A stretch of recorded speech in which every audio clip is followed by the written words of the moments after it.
Listening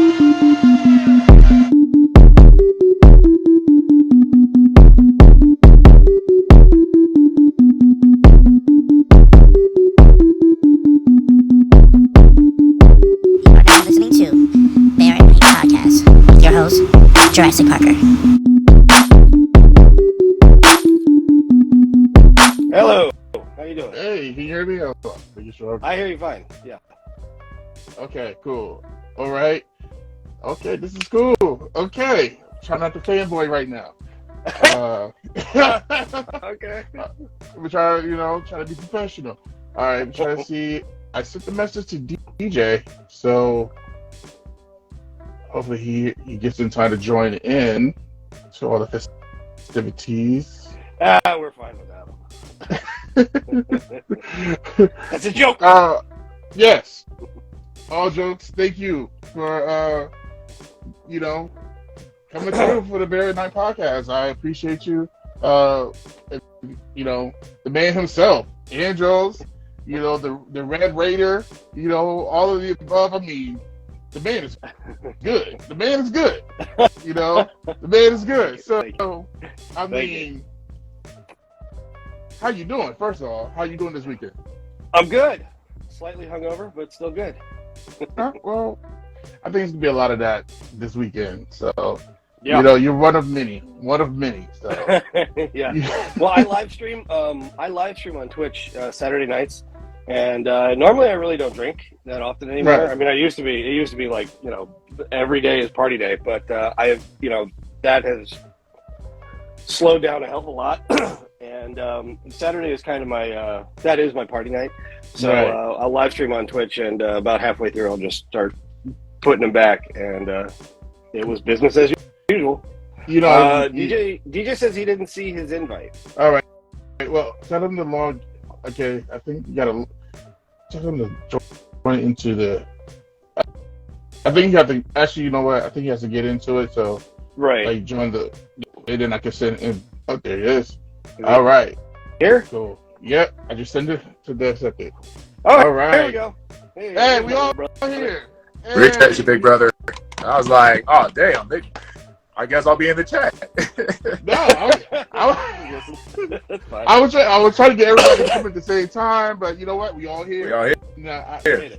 Nah, I appreciate you both for just give brother a shot. Join the show. I mean, stop it, bro. I mean, you and I go pretty far back in the Ranger community, and It's one of those things where I mean, I got nothing but love for you.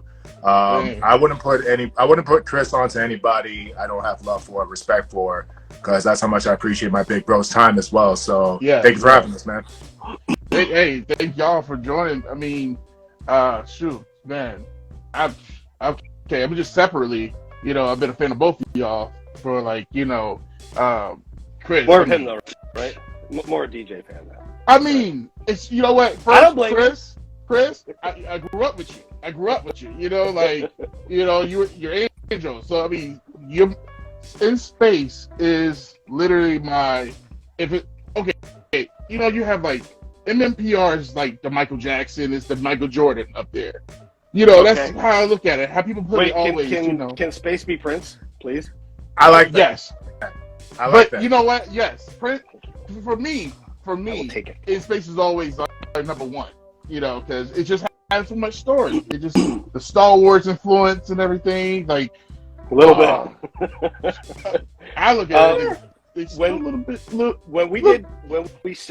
Before we started doing the show, I didn't want to do it. I didn't want to have anything to do with it, but I got talked into doing it by my manager. But when I met with the producers and all that, they told me flat out. They said this is going to be the last season of Power Rangers. So we're gonna go out with a bang. And I was like, oh, okay, that's all right, cool, I guess. Thanks for letting me know. And they said, we are doing Star Wars. This is just Star Wars. And I was like, oh, you have my attention now, because that's what I grew up with. The second movie I ever saw in my life in a movie theater was Return of the Jedi. So the first one was The Secret of NIMH. but the second one was Return of the Jedi. And the moment I saw Return of the Jedi, I was completely in love with it. Secret of NIMH is underrated. I did not know. Extremely. Yeah. I did not know that was your first movie. I think I learned something today. Yeah. Secret of NIMH was my first? Yeah, I don't think I knew that part. Yeah. Funny little story about that was that I think the movies were a year apart. I believe NIMH came out in '82 and Jedi came out in '83. Sure. I'm pretty sure that was what it was.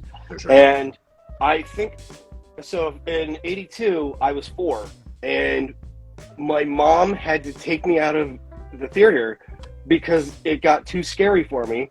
And I know what part it was too, because there's a part in NIMH where Mrs. Brisby is going to meet the rats, and she comes across Brutus, who is the guard, and he doesn't say a word, but he's just this big scary guard, and he's just like viciously trying to murder the hell out of her, and she's running like crazy all over the place, and my mom had to take me out because that was too much for me. And then the next year I saw Star Wars, and I went and saw that with my cousins, and they said that the whole time I was like, right. Like just jaw on the floor, eyes as big as dinner plates, because to me it was real. Everything was real. Chewbacca, he's real. Ewoks are real. Jabba the Hutt is real. These are not like, suits or animatronics. This is real, and I'm just like, wow. It took you somewhere else that you've never been before, literally. So I've been there. Was that the face you made the whole time, bro? Just that's amazing. That's amazing. That's what my cousin said. They looked over at me, and I was like 5, and they were like looking at me, and like they were about like 10 or so years older than me, but they looked over at me, and they said I was just like gone. My brain had melted, and I was so in love with what I was seeing. So yeah. Yeah. That's dope. I like that. Yep. My first Star Wars experience was on the Sci-Fi Channel. It was Star Wars Week, so that's when I got introduced to Star Wars.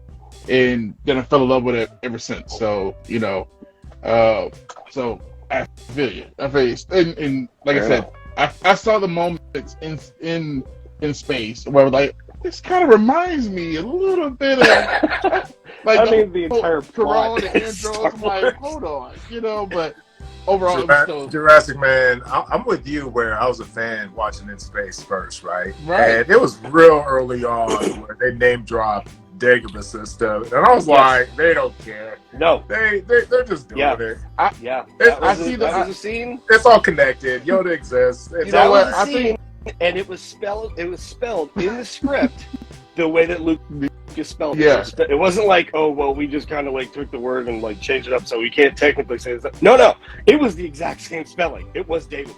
So, I feel like the Power Ranger series, every time they feel like they're going to go out, like they just like, screw it, let's do what we want to do, and those are always somewhat the seasons that's like always the best ones. Because they're like, let's have fun, let's do what we want to do, and those always seem to be the best. I think that's what it's Space, Lost Galaxy. I think even RPM was like the same way. RPM they always Mad Max like, and the Terminator. Exactly. And who would have thought that would have worked out? And it worked. It's a funny thing. The less Power Rangers is, the better it is. So. It's very true. That is very true. We and then between Chris and I, that's why Bloodline's a thing. So there you go. Yes, I'm gonna get to that. Because there's some stuff in there that I picked up on. I genuinely was like, I want more of this. I need more. First, DJ, I want to tell you, since I think Facebook Rangers, all that. Yeah, man. Yeah, it goes.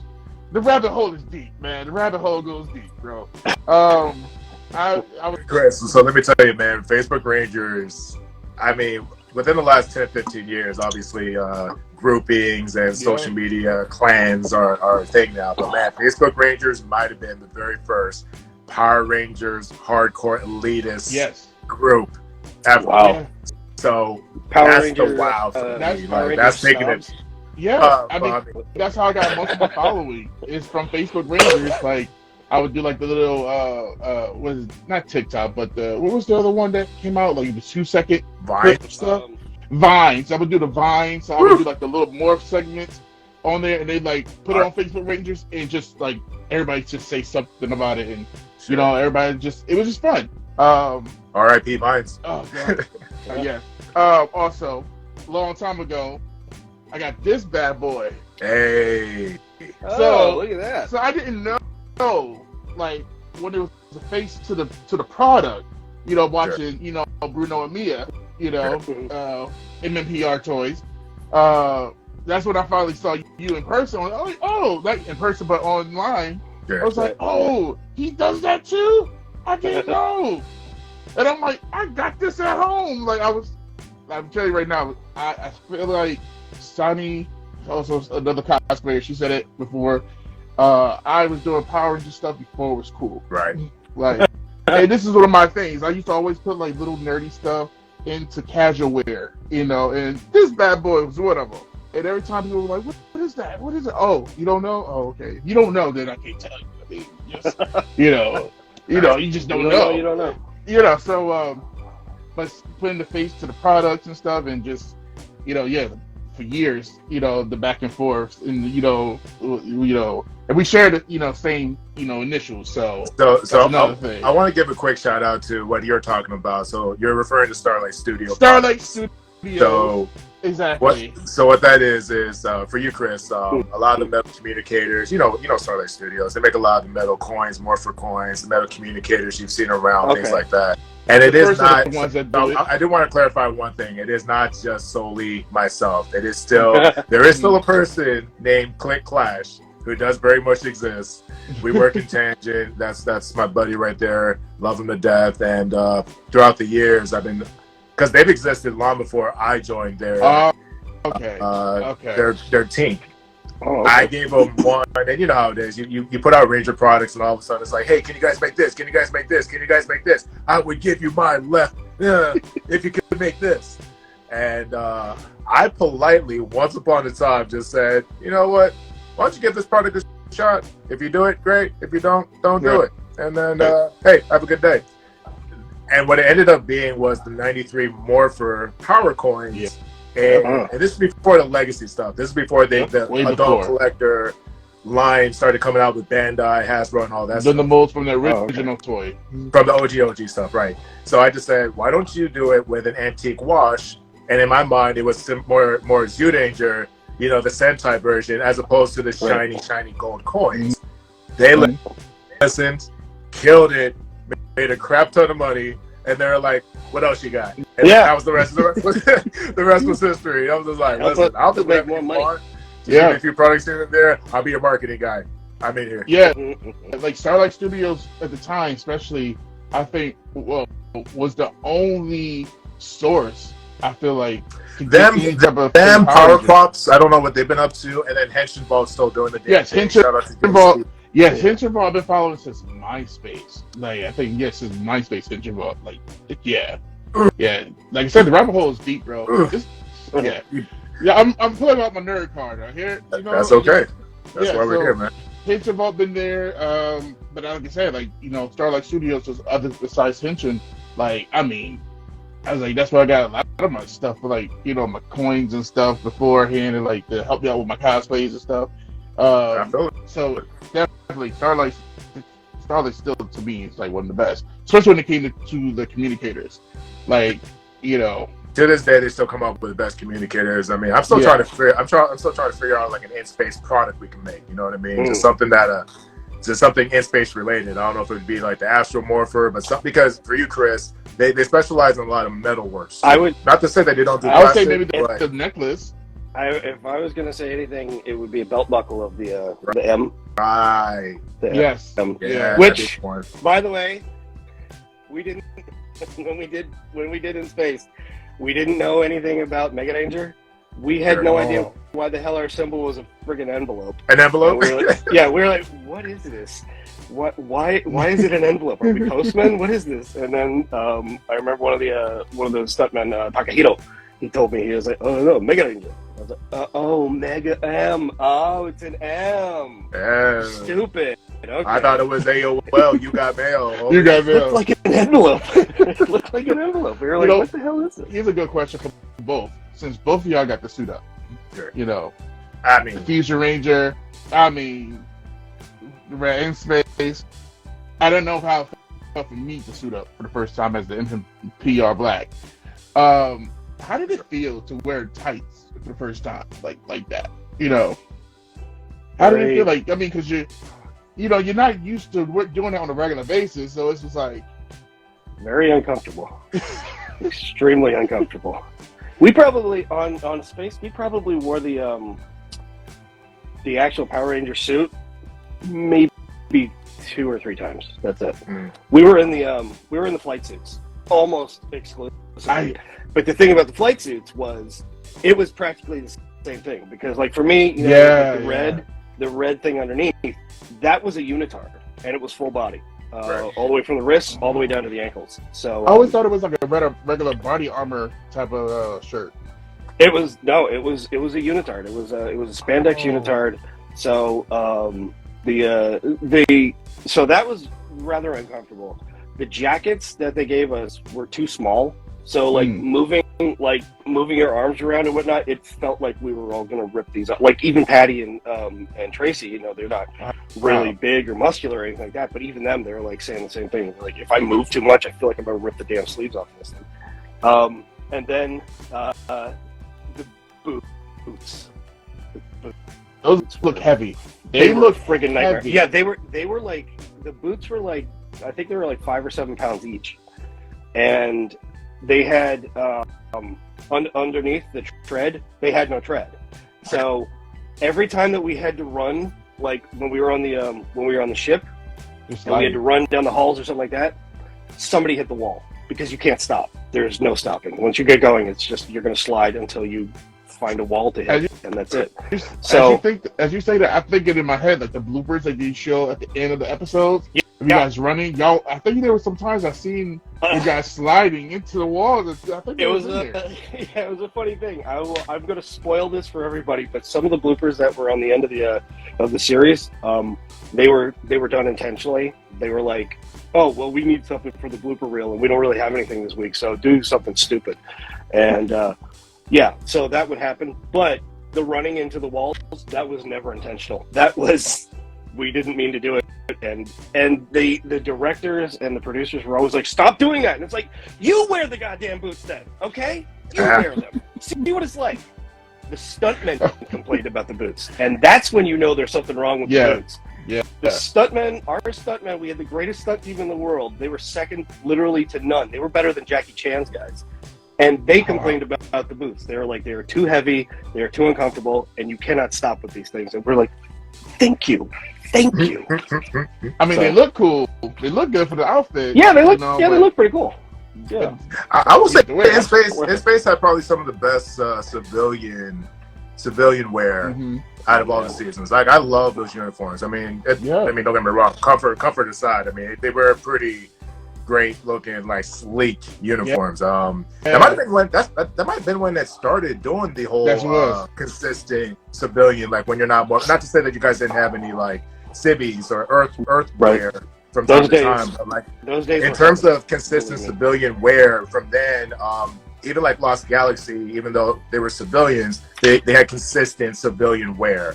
Lightspeed, same thing. Wild Force, same thing. From then on out, I think you guys kind of set the tempo for, hey, this is the main uniform when you're outside of your Rangers. Yeah, I would never forget as a kid in elementary school, like we used to get Fox Kids magazines all the time. Yeah, every month. And that first visual, because it's not like the internet. You literally have to wait till you get something in like visual, like in a magazine or whatever. And the first visual of seeing you guys on the cover with the suits and everything, it was like, what is this? What is going on?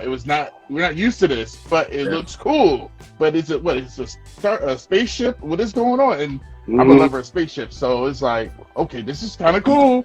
When Space was getting there. When Space was gonna be a vibe when like all their promo shots, not a single one of them were smiling. They're like, oh, it's a new serious Power Rangers. Oh my goodness. Really quick, I want to give a quick shout out to a few people. The chat is going really, really quick, but there's a few saying hi. Shout out to ATO Worldwide. Shout out to ATO Worldwide. Shout out to Yoshi. Shout out to a few others I've seen. But did you want me to answer the spandex question? I mean, I don't know. Yeah, I don't know because dude, you had to wear them too, right? I mean, did you wear them or was it? I will say this, before any of that was even like in the equation, I turned to Chris and I'm like, bro, I can't be in Space Red. Like that, I can't. You're that guy. I'll do it if we can change it. Like, we need to change it because there's only one Andros. Right. You think about In Space Red, it's Andros. So he gave me his. I saw Alley Cat. Alley just bye. Alley's just like,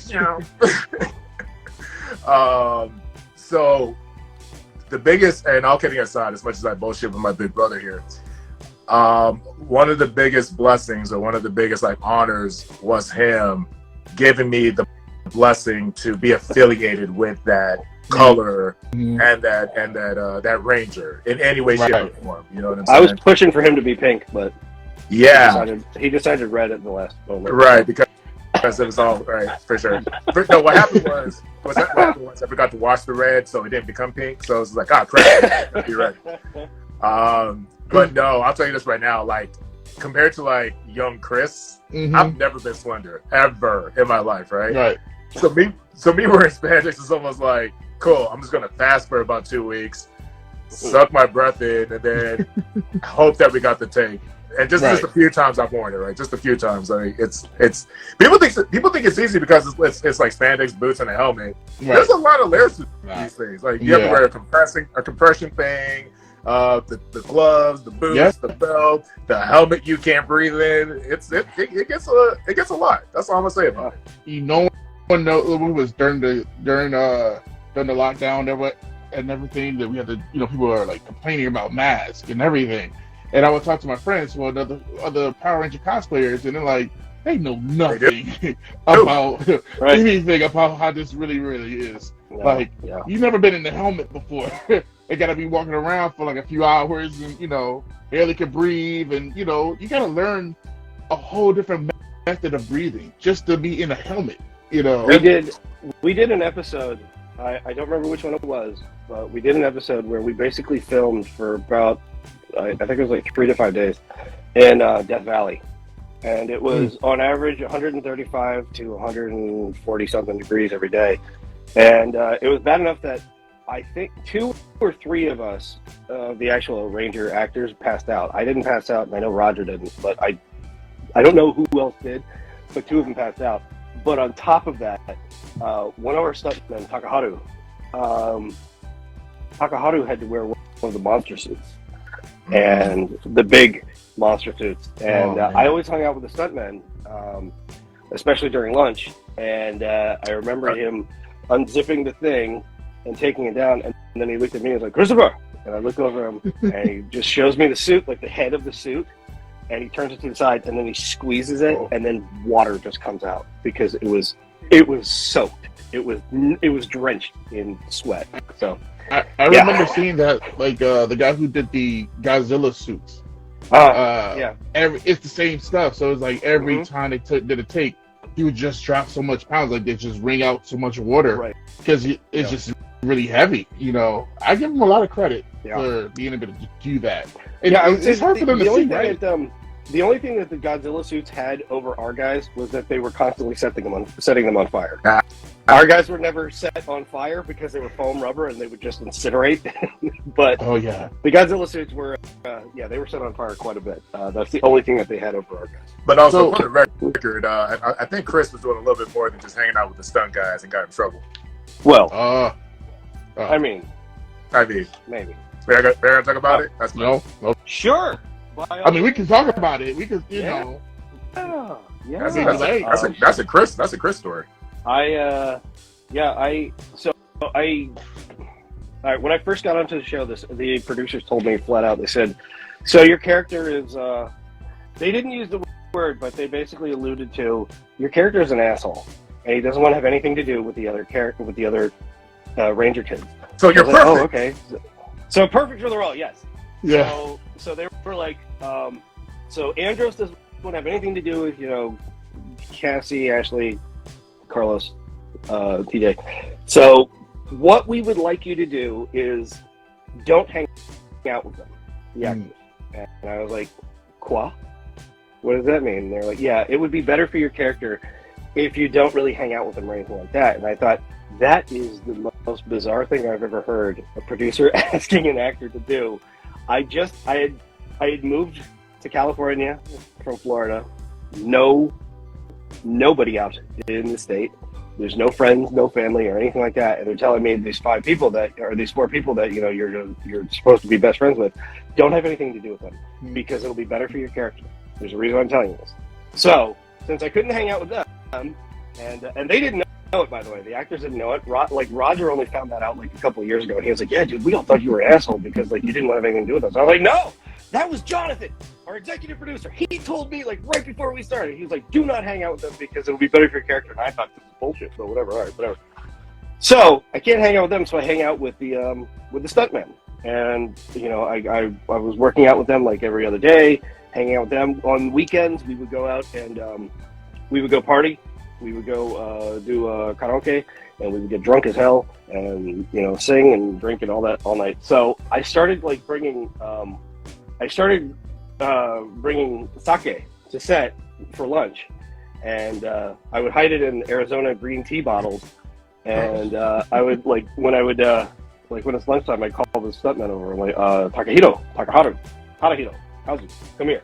And they're here, have poured in the cup or have something, and they're just like, oh, nani? So, nani? Nani?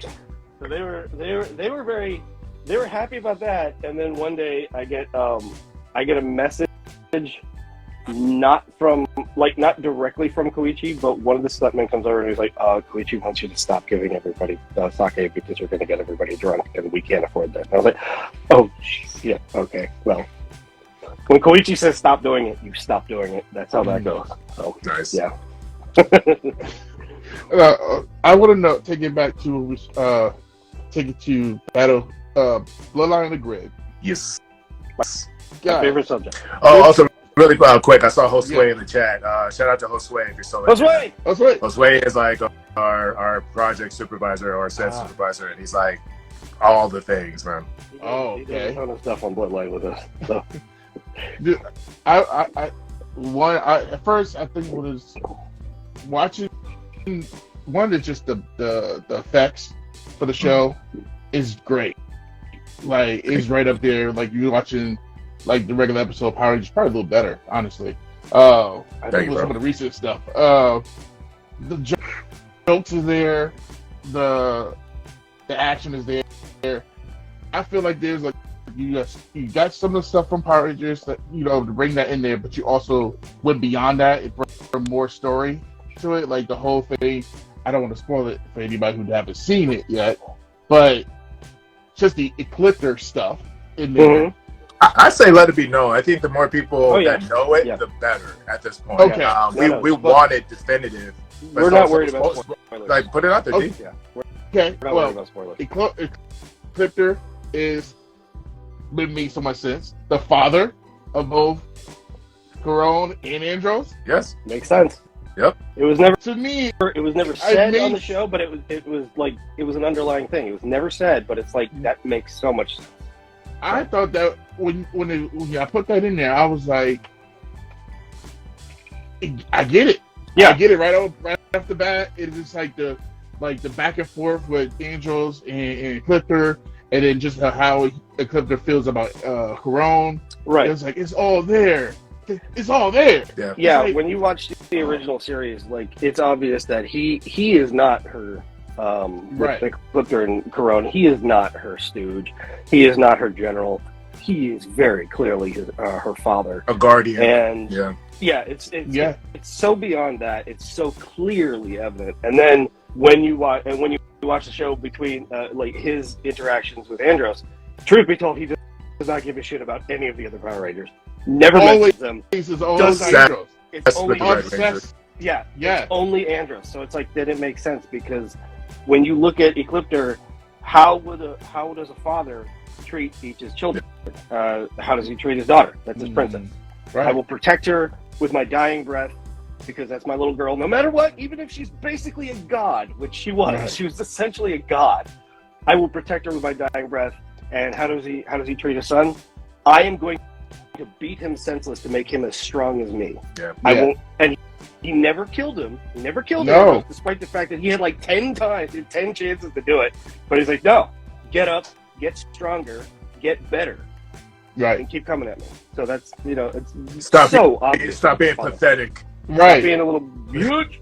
You know what? I feel like I feel like when they did that, like hearing you guys do that, it reminded me of like they kind of did it that storyline, but actually went with it with the being the father son thing. I think it's Korak from Power Rangers Mystic Force. Okay, and sure. He would beat the Red Ranger up. It was like, why he's so obsessed with this, but yet he had this honor thing, and then you find out why and this whole thing. It was like he kind of reminded me of Ecliptor when I watched it. He kind of had that, that kind of thing with him. But seeing what you guys did with it, and then also, the little Ecliptor patch that you have there, which is really, really great right there, and it just adds more to it. Just the whole story beyond, it's just crazy. So the big plan is, as time goes on, we're seeing more of the transformation of Andros turning into his father. Right. You know what I mean? And there's a specific reason why it's primarily affecting Andros as opposed to Corone. You know what I mean? Right. And it was important to Chris because essentially this has been Chris's baby for a long time. I'm just honored to be able to be brought on later on. But one of the main emphasis was carry on the aspect of Power Rangers in space and the Star Wars-ness and the relationships. I think one of the biggest parts about in space is the relationships and the dynamics.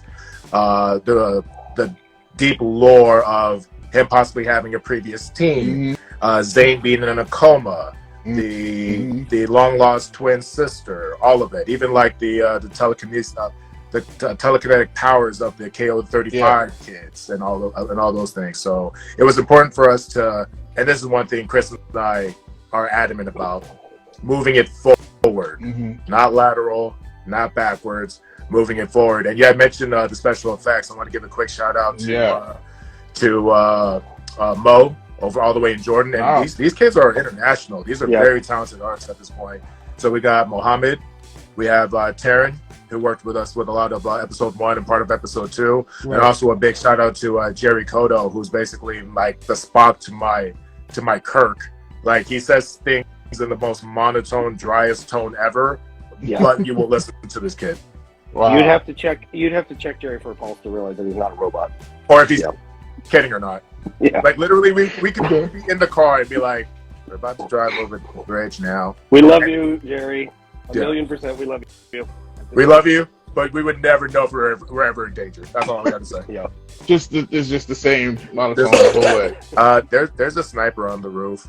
And that'd be the last word you'd ever hear in a very calm voice. Well, shit, you should have.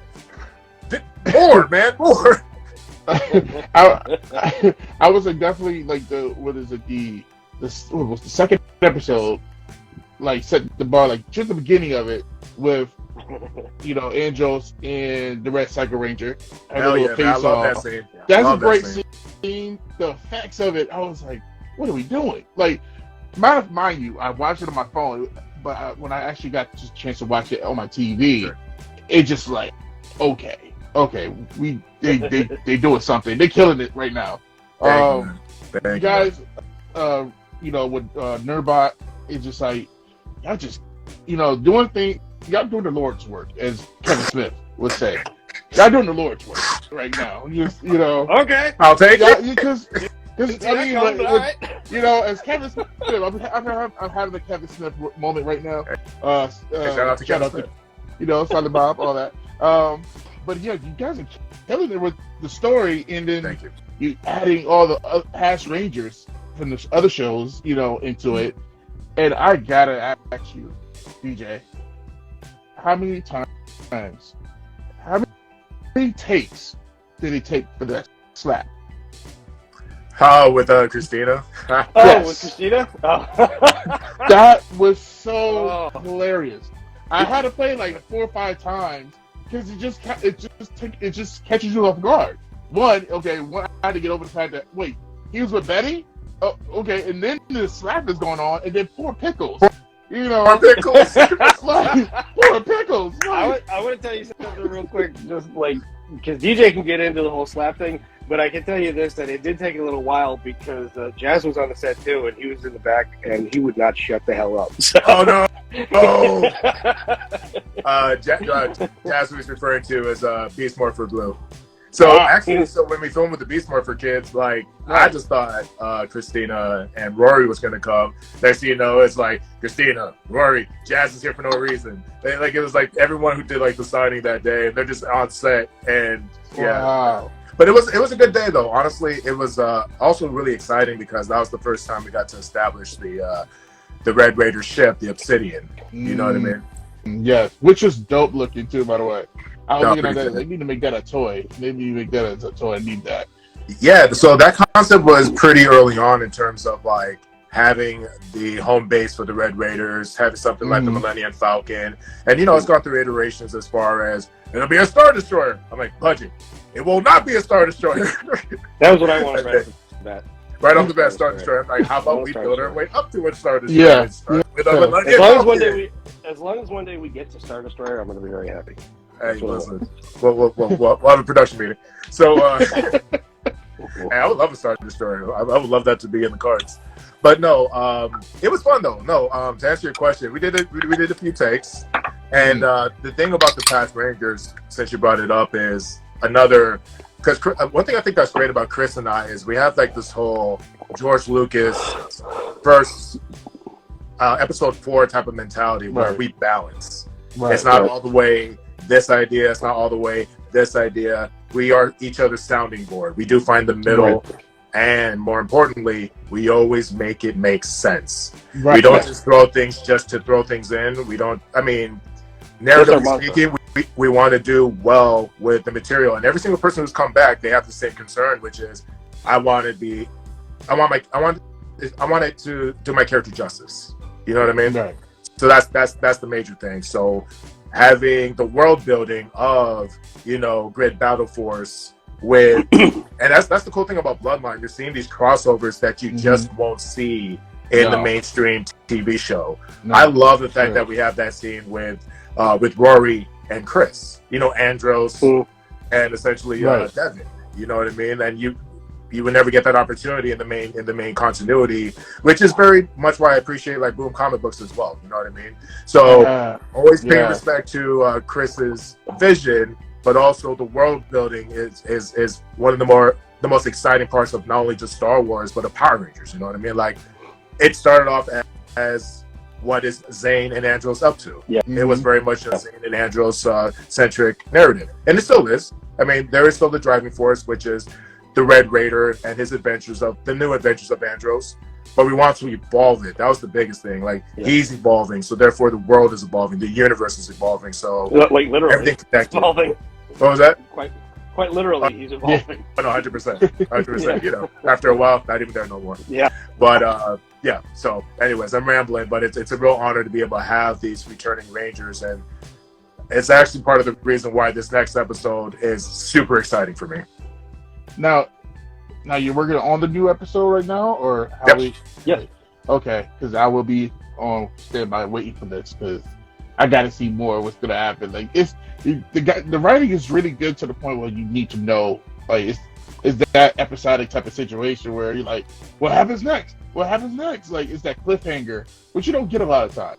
And for you guys also to be bringing back certain characters and they get to play out these characters a little bit better than they did, or even just embrace it more. Even, however they felt when they first did it, they get to do more now with that character. Yeah. And like we got the Always and Forever for the new, for Netflix and whatnot. They, I guess we always ask for certain Rangers to be back on certain things and, on these shows on the bigger platform. But, for you guys to do it and not even own that, but yet killing it, and you got these Rangers be able to show up and do their part and make people dreams come true. Like, oh, I always wanted to see what this person would be like if they was next to this other person, or the interactions, the conversations, the whole nine. Like, you guys are doing that. It is really dope to see that you guys are doing it without that, the machine behind you. Like, and it's like, you can go ahead and say that we do it better than anybody else. You can go ahead and say that. We're not going to, pretty much, we're not going to. I'm not going to stop anyone from saying that. No, I mean, it's and just the fact of like, even just the effects, the amount of stuff you can do people are doing at home without, instead of like the big buildings, like like a Disney and all that stuff. I mean, your effects are good, and I saw Ant-Man not too long ago, and I was like, "What the hell am I watching?" That's a hey, love Marvel. Shout out to Marvel, but that's a Marvel doing too much situation. But no, we the tone was very important to us. The tone was very important to us, as I mentioned earlier. And dude, Chris, stop me and jump in whenever you want because I talk a lot. But in terms of it not being your dad's Power Rangers, but still paying the respect was very important. Yeah. Like for instance, limitations on the show, which is you don't say kill, you say destroy. That was one of the things that pissed me off on the show. Yeah, there's never always, you can't say kill. Which on Power Rangers. Now on the new one, they just did that. You guys did it better though. You were ahead of them. Oh, we said it. We said it first. Yeah, for sure. Yeah, and then Once and Only did it. Once and Always did it as well. Once and Always, yes. Once and Always, yes. Right. Always clever. But y'all did it first. So the tone was very important. The it not feeling cheesy was very important. You know what I mean? And just moving it forward was super essential. So, and what's really exciting is some of the smallest detail in the writing, the fans have been paying attention to, like the exposition dump on the spaceship with Devin and Betty is super exciting because in the comments section, you're really seeing people talking about, oh man, the premiere talking about Project Manicore. Oh, okay. Oh, the Crybots had grid energy. That's why they're so tough. Yes. They're really paying attention to the details. And don't get me wrong, for Chris and I, it's like, yeah, this is world building, and we hope people pay attention. But if sometimes people just tune in for the, hey, when does the spandex happen? Hey, when does the lightning happen? Hey, when does you know what I mean? But legitimately, just like you, D, people are paying attention to the details. They are noticing what we're incorporating, and that's super exciting that Bloodline is creating its own world effects. Well, just everything, just the world build and power scaling, right. The fact that Andros is a certain level of grid user at this point, you know what I mean? Just like Zane is a certain level of grid user, just like TK is a special level of being a Fusion Ranger, which is why we incorporate the Turbo Key and the Astral Morpher. Things like that. People are paying attention to the power scaling of things, and we do try to keep it consistent, I think. I think we do try to keep it consistent in terms of, no one has a Superman complex, but there is a clear ranking in terms of, oh, this is the big fish, this is a smaller dog, oh, these are the Rottweilers and all this other stuff. So yeah, I think even like when you say that, I even remember like the details of the sound, like the Crybots. Like I'm like, they got the little. I always look for the Easter eggs type of thing. I always look for those little subtle details, and I was impressed with just the little Crybots sound effect. I'm like, it's just like the show. They just did that. It was close. I deliberately tried to, because I coordinate with a lot of the posts and all that other stuff. Right. I had it so that it was close enough to be like, oh, I see what you guys were going for, without it being like, oh yeah, that was taken directly from the show. Right. It's an evolved version of the Crybots. Yeah. You guys killed it. I mean, just saying. Actually, if I may, small, if you don't mind, sorry, dude, I know I'm talking, but even like in episode 1, there was like a small detail where even Chris was like, I don't quite get it, but okay. It was when he shoots his lightning, and I had him put his hand against his face first, and then shoots it. Yeah. I mean, and I appreciate like the trust like my big brother gives me, but I did that for a very specific reason. That's how it clipped her. That's how it clipped her. Attack. Yeah. Truth be told, a lot of the suit actors exaggerated their physicality, a little bit, doing stuff like that.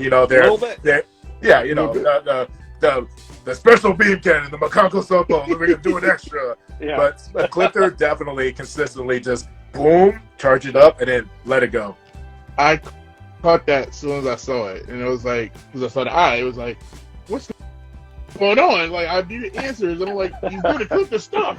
I cannot tell you how many times I've been asked, why do you look like Kano now? And I'm just like, shut up. Because clearly he's going to be in the next Mortal Kombat 1. Because clearly, Andros is part of Mortal Kombat. Like, at first, when I first so saw many damn times. When I first DLC, saw the outfit, DLC. When I first saw the outfit, I literally thought Jedi.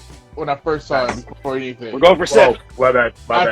You tabooed it real quick. You're not going to hear the end of that real quick. Oh, no. Dark Lord. Well, Dark Lord. Dark Lord. I Andros is just a saw Star Wars, and I was like, "What's going on?" Okay, this is something's cool is happening. Yeah. I don't know what's going on, but it's cool. I don't, it just gave me those vibes. Once again, like Star Wars, I'm like, I'm in for it. I don't know what's going on, but I'm all in. I'm all in. I had somebody at a panel. I can't remember which con it was, but I had somebody at a panel ask me a question. They said, "Do you think Andros would make a good Jedi?" And I said, absolutely not. Yeah. Because Andros is 100% about emotion. Andros is a Sith. He is all about emotion. Whether it's angry or sad or morose or whatever. PTSD. He is, yes. Mm-hmm. He's like, the whole season of In Space is him dealing with PTSD because literally everybody he knows is dead. Right. Or Zane, so he doesn't know where his sister is, but it's presumed dead because he doesn't know, and he knows that Zane is alive, but he's essentially brain dead in the meat locker in the back of the ship. He's a meat he's a meat in the back of the ship. So he doesn't know, and as far as he knows, everybody from KO-35 is dead. This is and his whole team, aside from Zane, everybody else dead. So this is a character that is his PTSD level is beyond the roof. So he is nothing but emotion. He would never be a Jedi. He would only be a Sith. Or at least the outfit. At least. Or at least. Well, because a little bit of mix. There's a little mix of both in there. What do you think about the Boom Studio stuff? In the Andros character, what they did with it. You think they got the likeness right? The attitude. How do you feel? I think we do it better. 100%. We do it way better. I will go on the record and say I do appreciate what Boom has done. I'm the big advocate as far as saying I appreciate what Boom has done because some of the story expansions have There's been... Davey. What? Davey just said Andros is absolutely Sith. Oh, 100%. Shout out to Davey. So Davey in the chat does the voice of Ardeka for our Black Obsidian. And little notes like that, you know what I mean? I wanted an up-to-date association with the Astral Megaship, but also Deca. And Davey does Davey just does fantastic robots. It's the weirdest thing. He does a solid Alpha 5 too for no reason. And those are very different. That's good. That's real good. And one thing I do want to make it known is everybody part of this team who I can't give enough love to this team because they take the time, blood, sweat, and tears, and but everyone's had to work for their part, you know what I mean? And Davey's a good friend of ours, but it wasn't we'll just give it to you. One demonstration, and it was hi, so you're in. That was it. So big shout out. Shout out. And the other thing is too. Now we're talking about Andros being a Sith, and being motion based and things like that. One thing I love about Bloodline is we're able to return to form in a sense because best Andros is Loner Andros. Yeah. And he has a team, yes, but the attitude as far as I'm a lone wolf, but I also have things that I care about is very prevalent, which is episode 1, introduction of Andros. I mean, dude, let's take us back, man. First episode of In Space, we see Andros doing Return of the Jedi. Shout out to Return of the Jedi, Chris. And he comes in, robed up, in enemy territory, not giving a damn, sits with them.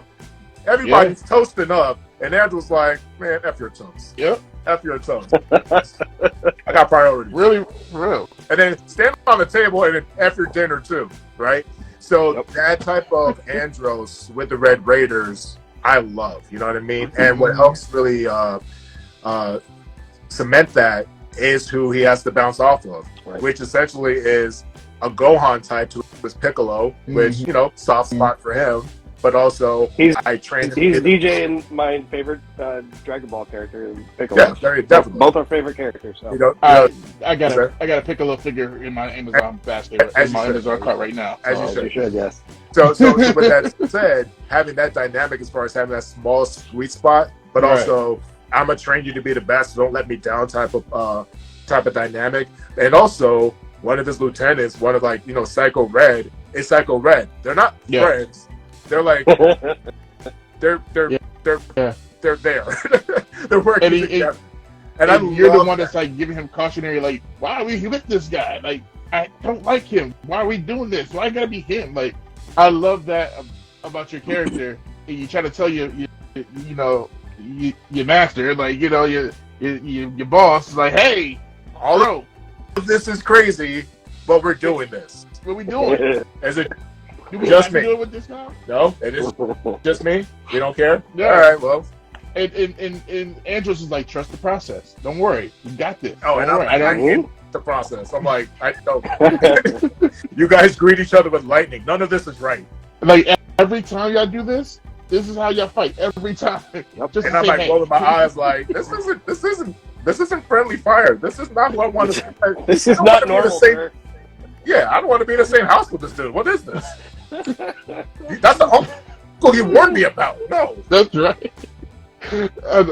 Now, how long? Like, just to look up the ship and everything. Like, how long did it take to build that set? Because I'm a sucker for like knowing the ins and outs of how like building things like that. Like, it looked good. It looked really good. Should we give away the industry secret? I will say this. No, I mean it is what it is. I mean, in LA specifically, there's a good amount of pier spaces. Now, It's up to the individual productions to dress them up and dress them down and make it specific to its production itself, But and it's intended what it's supposed to be. But there's a lot of sound stages and a lot of sets that come at least with a base set. Okay. You know what I mean? So we did what we did to kind of make it specific to us, light it in a very specific way, shoot it in a very specific way where it creates an orientation for a ship design, and like, hey, this hallway is a little bit longer when you go through this one, and half the time you're going through the same door 5 times, but it looks longer.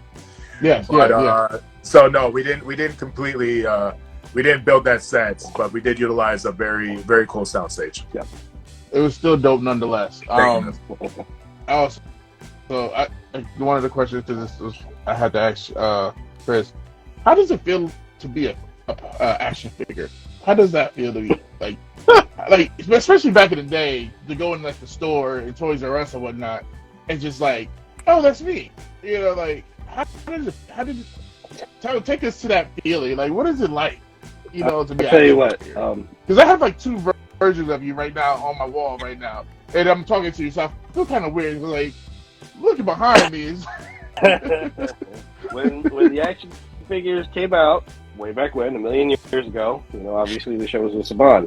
So when the action figures first came out, they gave all of us. There was only the 5 of us. This was before Justin was a part of the show, but they gave us the action figures that came out, the very first set, and then after that they made us buy all the rest. So, well, hey, at least you got a freebie. Yeah, at least you got a freebie. We got one. I did make sure a million years ago. I made sure that I went out to buy Ecliptor, because Ecliptor was my favorite character. Right. 100%, like 100%. He was my favorite character. I was like, screw Andros. I like Ecliptor. Yeah. So, I did go and buy it. I'm looking for that figure myself right now, so you ain't the only one. I'm looking for that right now. I think the Lightning Collection version of Andros is pretty dope. I mean, they got the that's the one with the hair. Not just the cloak. I mean, just with your head sculpt and everything. Yeah, that's pretty dope to have. Yeah, well, I like the one with the cloak is actually pretty funny because it comes with the in-space helmet that's black, like just totally black, totally black, which was not a thing that existed. That was just they put that on. That might have been a Boom. That might have been. No, that's a Boom. That was a Boom Studios version. That's why. Yeah. Oh, okay. So it's in the comics that version of Andros. So that's why it's like that. Yeah, that's FYI. But I do like it. I mean, I like the way that one. I have that, and I have the one with Andros and Astronema. Both look really cool. Yeah. Melody looks great. Melody, as always, is one of the few female figures where I'm just like, okay, that looks like her. Yeah. Yes, and they're coming out better now. They're starting to get it together now to make the likeness a little bit better now as we speak now. So I'm hoping that they do a Borg version of Melody when she turned all Borg on the show. Yeah, that was like cool. That looked so good, and it was like and they whitened up her face to basically make it look like all the blood in her was drained out, and she's just basically a husk and all that. That was awesome. She looked fantastic. It was such a great look. So I hope that they do Borg Astronema. I remember that episode because when that happened and the Clipper was like so brokenhearted. Yeah. And for that, even this, I don't know who his name, the voice actor.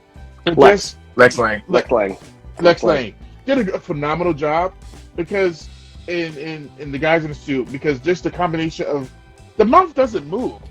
It doesn't move, but the body language and the voice just made you like, okay, he's torn apart. Like he don't mind being evil, but he don't want that to be that evil to his child. You know, like that's screwed up. Like you also have to understand, like Lex has been in the voice acting game for years, man. If you check his resume, you may or may not be surprised who he's voiced, man. And it probably is like a lot of your childhood anime and cartoons alike. Like Lex has like 300 or 400 credits under his name at least. So he has done so many.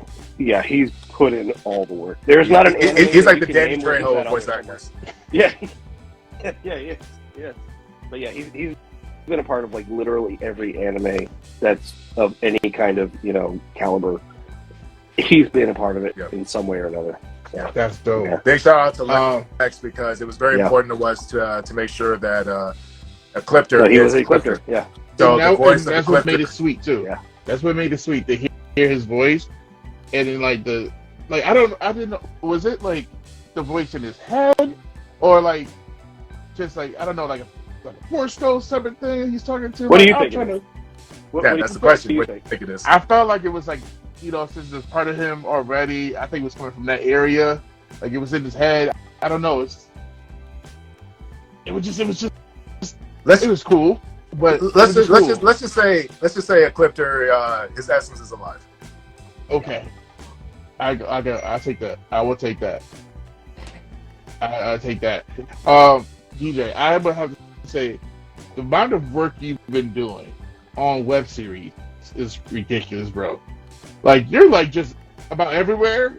There's like anything that's like we're just about like all the like. You're on Netflix right now and stuff. Like the amount of work you've been doing, especially with the Cowboy Bebop, was really dope. I gotta point that out. Cowboy Bebop was really dope. Shout out to King Vader. I was just about to say, how is? By the way, Chris. I mean, again, I've talked to you about it, but like, he wants to be in something, so we'll talk. But yeah. No, that dude, that's crazy. Dude is so talented for being at his age. Crazy amount of viewers, crazy amount of followers, and he's earned every single bit of that. So big shout out to King Vader. That's my little brother right there. Yeah, he's really good, and I'm happy for him. Like I remember seeing his stuff before, and just to see how far he's gone, and like, it just really shows how much you could what you could do at any level to get somewhere, and he's another one that's killing it. It's to be so young as well too. So major kudos to him. And also, I said it a long time ago when I first saw you, and you already mentioned it. But the LL Cool J comparison, I thought about that. I'm like, oh, you look kind of like LL Cool J, And then to see that you're, doing the NCIS stuff, I'm like, wait, my boy, oh, okay. Can I tell you something, man? I kind of get it, but like, 14 years ago when I even started doing the NCISLA body double stuff, man, I had long hair. There's nothing about me that was like LL Cool J-esque, you know what I'm saying? Like, for the record, no, I did not shave my head just to look like LL Cool J. But once I did, I was like, okay, if you put Vaseline over your eyes and cock your head this way and then blink really fast, sure. Right. Sure. Right. And you're drunk enough. Yeah, okay. I mean, it worked enough. You look like him enough to be a body double. Yeah. Like, how long have you been doing that, bro? Like, literally. Somebody said, "Oh, shout out to Wayback. What's up, man?" He said, "Hello, cool DJ." Actually, from the beginning, man, the very beginning of NCIS LA 14 years ago, we literally, as of last Sunday, literally last week Sunday, it was 14 years, and we just wrapped up the entire series, and it just finished, and yeah, man, Chris Molnar, second unit director, he saw some comparisons, brought me on day one, and a lot of times when you do the body double stuff, they can switch you out if they need to, just matter of convenience in the draw, and if like booking agencies, sometimes it's just as simple as you're available, take the guy.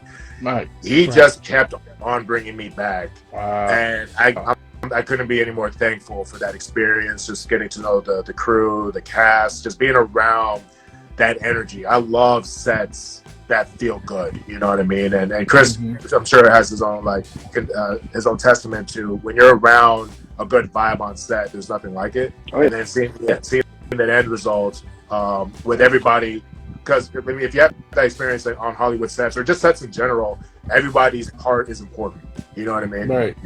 So that's the question, man. 14 years ago, jeez. Wow. And so I just recently saw that. I guess his character will be on the Hawaii version. So you think you'll get that call to go to Hawaii? It depends, man. I will say this, dude. All kidding aside, and this is complete honesty, the pandemic changed a lot of protocols. Right.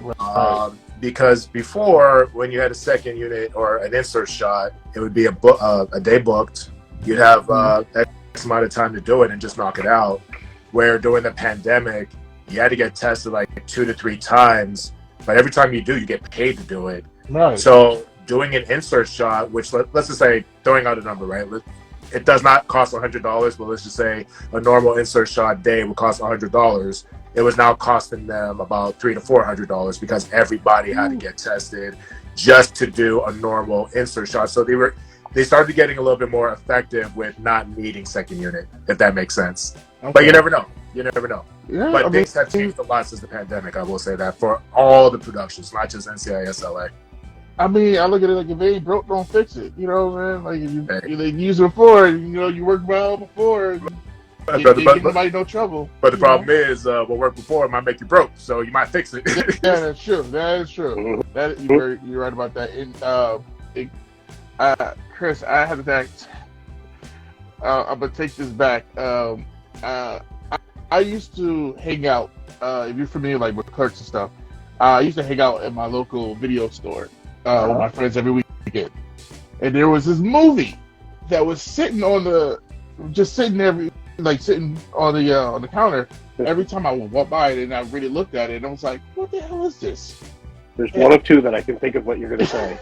And I'm going to drown you if you bring Say it. Do it. It's worth it. You had a good run.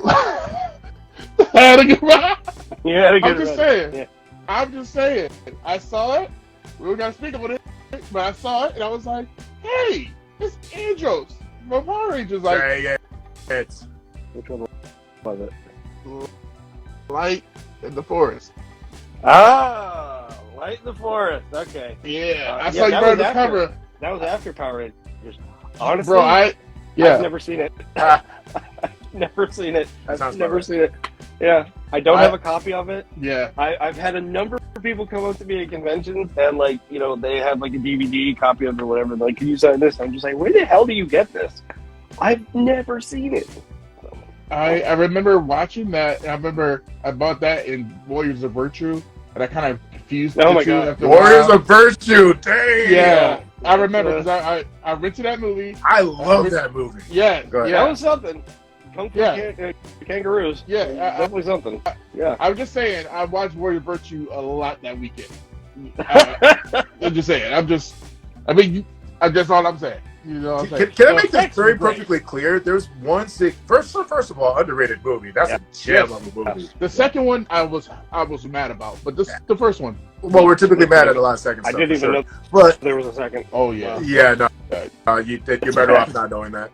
But no, there was this one part where I remember they had like this sparkle effect as they're doing like these twists and turns, and I kid you not, in my mind, that was the influence of in episode 1 in Bloodline where TK was like blocking the blaster bolts and all that. Right. There was a part where where I finesse it behind my back and it kind of sparkles around like that's completely taken from that movie, dude. Wow. You never did that, Chris.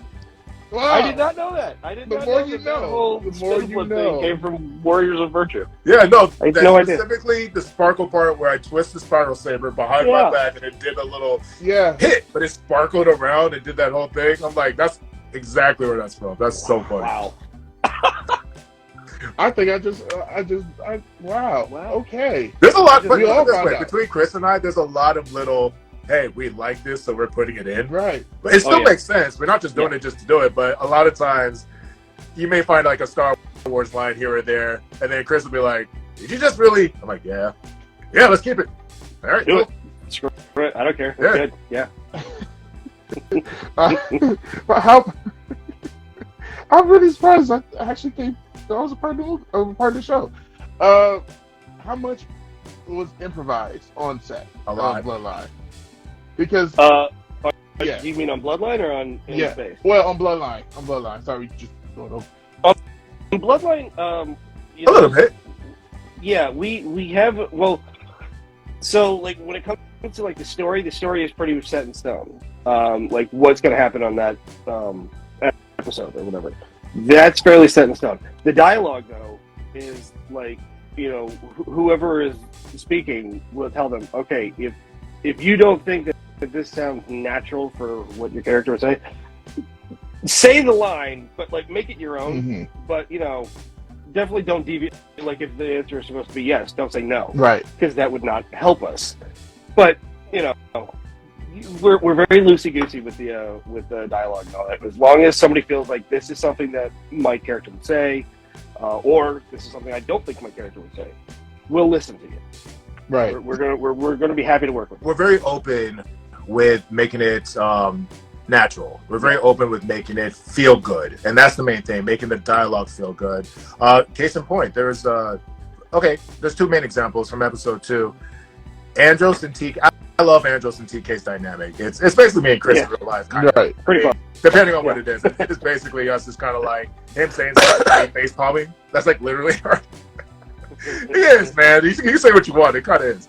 But like for instance, I had a template of what I wanted that dialogue to be before we went on the Crybot assault. But at the end of it, we were going back and forth, and then it's like, okay, so what now? And he's like, kill them all.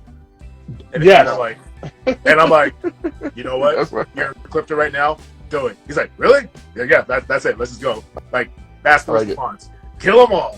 And then that was the segue. And it's like, the reaction from okay. The reaction from the other one. The reaction from TK though when he says, "What do we do now? Kill them all?" And he's just like, "Real." Yeah, that was actually real. That's DJ. That was that's me. Not TK. Yeah. That's DJ right there. And then one line that was pretty. I love this because like it wasn't even meant to be this way.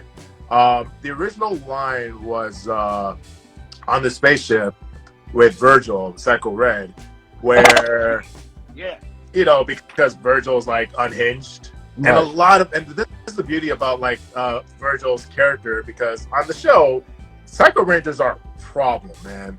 The Psycho Rangers are a menace. You know what I mean? They're elbowing people when they're down. They're busting up civilians. You know, they're just laughing. They're doing what you should actually do in a real being villains. Essentially, they're being villains. That art of that Psycho Ranger art, was absolutely as a kid. Was amazing. I couldn't believe like they're getting their ass beat like every episode. Like, gee, like So it was extremely important to us that we did not water down Psycho Red. Right. Like he still needs to be who he is, even if he is working on a team. And I love this whole, I mean, call it whatever you want to call it, like Naruto, Sasuke, Goku, Vegeta, but it's basically rivals working together. You know what I mean? Mm-hmm. Doesn't mean they're friends. It just means they're rivals. Yeah. So, and they all have a goal. But there is a line where, you know, Psycho Red, and so much of that is Patrick adding to the character, because Patrick shout outs to him, because he killed that. He eats cereal, bro. He was the original. God. He did play in the original, right? Patrick was the original, like everyone's original. That's one of, I was go back to what I was saying before, was with like you know, a show like this gives people a chance to actually get to do more with their characters than they got to do before. And I think you only got to see him in the civilian scene, and that was pretty much it. He was on the show, like his face was on the show for one episode. Yeah, that was it. For all of them, yeah. He did the voice. He did the voice, yeah. And so he was the voice for the whole season, right? But yeah, he was only on like, and he told me like he saw me at lunch the day that he was working. He didn't want to bother me or whatever. I was like, I didn't know you were there. I mean, but it's cool that he gets to, you know, expound on his character more and get to play with that character, and just because he's digging into it, like he's eating it, eating it up in that role. Yeah, like the mannerisms, everything. Like it's like I didn't get to play this part of this character before and years ago, but I'm gonna kill it now. I'm gonna do it now. Oh yeah, like, he's really eating up scenes, man. He ad-libbed that line on the ship. You know which one I'm going to say. You want to go ahead and tell that? Oh yeah, he ad-libbed because we're working very hard to make sure that every episode Patrick has the best damn lines there is. I don't know how that happens, but it just keeps happening. And so when we did the scene where the three of us, Patrick, DJ, and I are on the spaceship, and and TK says he's psycho or something like that, but he's like mouthing it to me. Yeah. And then you hear Patrick in the background go, "No shit." He wanted that so badly, and we were just like, okay. So I'll tell you what the original line was. Like, I'm supposed to pass by Chris, and I say he's crazy, and then Patrick recommended like, call me psycho, and I'm gonna say something. So I pass by Chris, and I'm like, he's psycho, and he's like, no shit, and we were like, yeah. And then after cut, eventually, yeah. And after cut, they're both looking at me, and I'm like, damn, that's good. Let's keep it. Yeah, it is good. They're like, God, yeah, it's perfect. Let's keep it. Yeah, Patrick. I feel like there was Patrick any moment of time.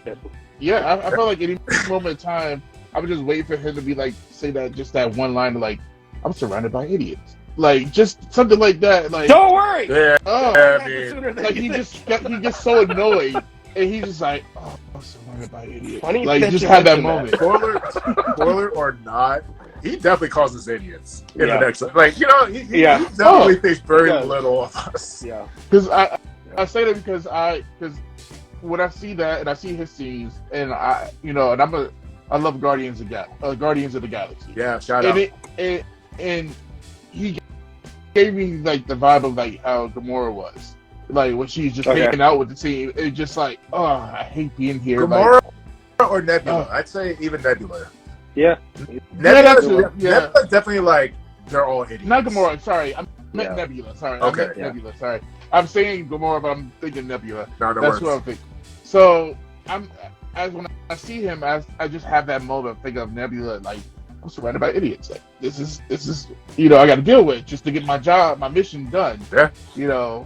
And then when my job is done, my job will just kill everybody. I just want to say, like, Patrick's character has literally been like a favorite, and he was such an accident inclusion in Bloodline.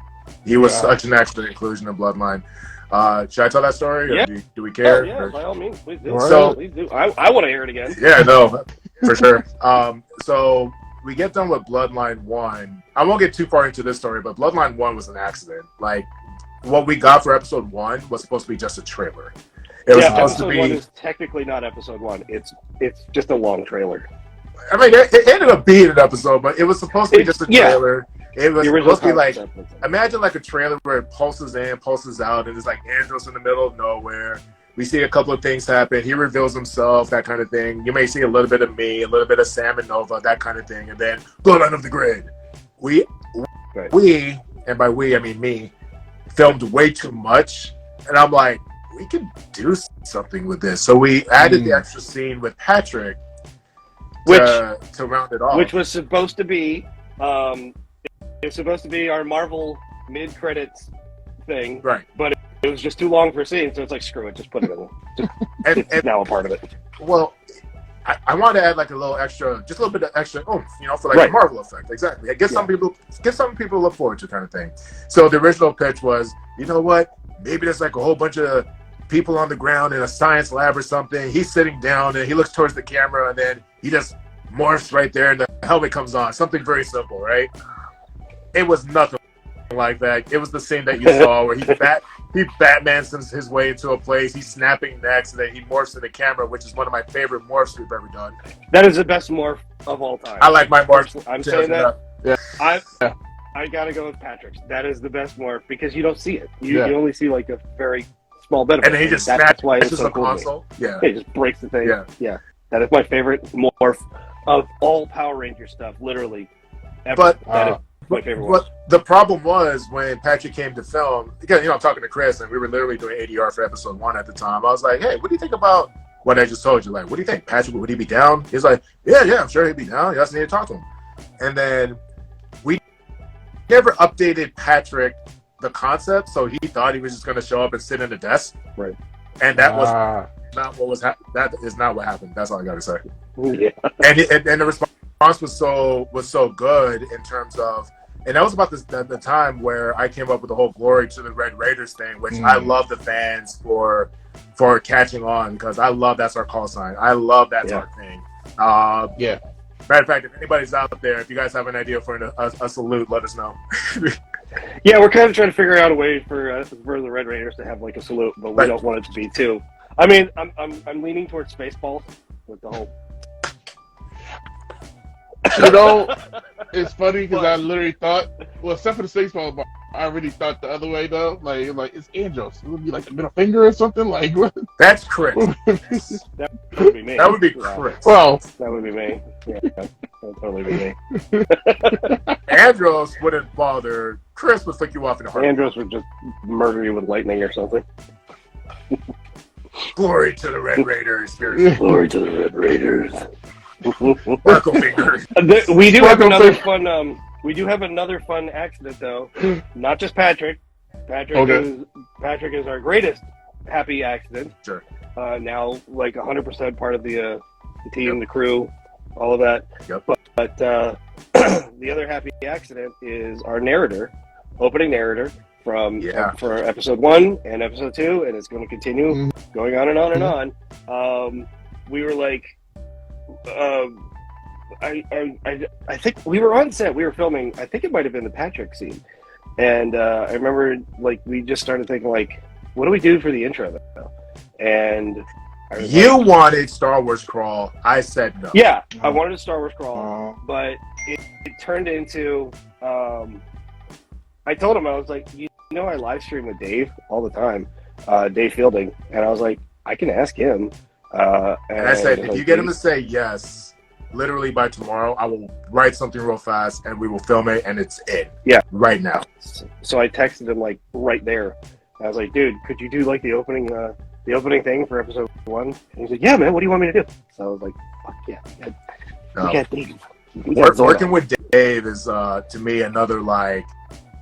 You're anointed, like you got blessings. You know what I mean? Like with Zordon himself, and again, the man who killed Zordon and Zordon are in the same production, still together.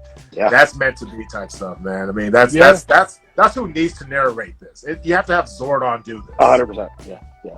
Hey, he's a great guy too. I met him in person myself. Yeah, he's a great guy. The first time I ever met him was actually at a con, and obviously I never worked with him because he was only doing the voiceover work for Zordon on In Space. But I met him at a convention, and I knew who he was, but we'd never crossed paths. And I was at my booth, and I believe I was signing something, and then all of a sudden, out of nowhere, there's a voice that comes like right into my ear, and he says, "You killed me, you son of a bitch." Like, oh, hi, I did. I did do that. And anybody knows Dave is the nicest guy. He's a pussycat. He's the most wonderful man ever. Yeah. I love Dave to death. Yeah. So, he's a wonderful man. Now, what can y'all tell me about the other series that's going on, that's coming out soon? About what is it called? Psycho. What is it called here? Psycho Menace. Yes. Psycho Menace. I'm waiting. I already saw some of the outfits, the costumes, and I'm like, again, these guys are stepping it up every little bit. They just you guys keep going and going. Yeah. What can you tell us about Psycho Menace? Because I'm nosy. I can tell you a little bit, but I also want to be respectful because so for those who don't know, Psycho Menace is Jordan's next project for Unworthy Productions. Yeah. And Jordan has been such a catapult for a lot of, quality fan Ranger videos, starting with his Power Rangers Unworthy and things like that. Yeah. Blurred Vision, by the way, y'all. Blurred Vision, exactly. Yep. And the fact of the matter is, I've always admired his work. I've always admired his quality and just his eye and his vision. You know what I mean? It was Power Rangers energized. Yeah. You know what I mean? It was modernized and it was fresh. You know what I mean? So, as you can imagine, Chris and a lot of the veteran Rangers get approached very often to, hey, be in my stuff. And here's the thing: Chris loves the fans. Chris loves his fans. He appreciates every single one of y'all, but he has to be particular. You know what I mean? It has to make sense, and also he just can't realistically do everyone's stuff. You know what I mean? So, right.